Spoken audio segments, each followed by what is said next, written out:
Virus corona memang begitu mudah menular dan menyebar. Setiap kita bisa ikut mencegah dan mengurangi penyebarannya melalui social distancing. Apakah social distancing? Social distancing adalah tindakan untuk mengurangi kontak dengan orang lain dan menghindari melakukan kegiatan di keramaian. Bagaimana bentuk social distancing yang perlu dilakukan? Beberapa anjuran utama antara lain, menghindari keramaian, misalnya situasi, kegiatan, atau acara besar yang dihadiri orang banyak dan berdesakan. Mengurangi menggunakan transportasi publik dan belajar atau bekerja di rumah untuk sementara waktu. Bagaimana bila tidak memungkinkan melakukan social distancing? Dalam semua keterbatasan, kita semua tetap dapat melakukan social distancing walaupun terpaksa berkegiatan di luar rumah.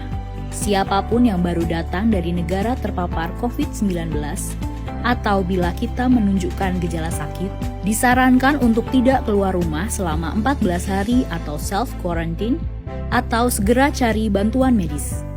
Selain dua kondisi di atas, yang perlu dilakukan adalah mengurangi sebisa mungkin kegiatan di luar rumah dan di keramaian.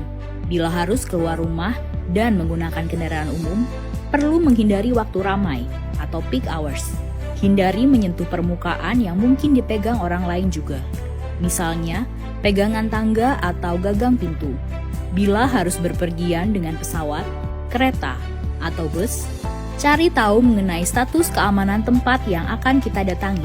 Hindari berdesakan dengan orang lain, gunakan masker bila diperlukan, dan jangan lupa segera mandi dan bersihkan diri setiba di tujuan.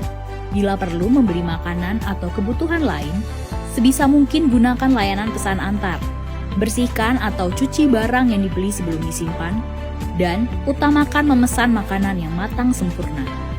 Bila perlu berolahraga, pilihlah yang dapat dilakukan di dalam rumah atau yang dilakukan di tempat terbuka. Hindari jam-jam ramai, hindari berbagi peralatan, dan jangan lupa mandi atau bersihkan diri setelah berolahraga. Bila anak bosan belajar di rumah, sebisa mungkin beri kegiatan untuk dilakukan di dalam rumah. Bila sangat mendesak, pilih kegiatan yang bisa dilakukan di ruangan terbuka yang tidak ramai. Ajarkan kebiasaan bersih-bersih setiap selesai berkegiatan, dan beri penjelasan dengan baik tanpa menakut-nakuti ataupun membuat panik. Apalagi yang perlu dilakukan selain social distancing?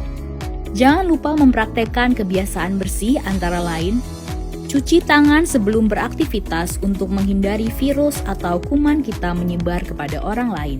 Cuci tangan setelah beraktivitas agar kita terlindung dari virus atau kuman dari luar. Mandi dan berganti pakaian secepatnya setelah berpergian untuk memastikan rumah dan lingkungan tempat tinggal kita tidak terkontaminasi. Berdiam diri di rumah adalah pilihan yang bijak untuk saat ini. Namun demikian, social distancing bisa diterapkan di mana saja. Beri empati kepada saudara-saudara kita. Kondisi masing-masing berbeda. Mari tingkatkan solidaritas. Dalam pelaksanaan social distancing, pemerintah pusat dan daerah akan tetap memfasilitasi dan memberikan pelayanan terbaik bagi rakyat. Mari bersama kita lawan corona.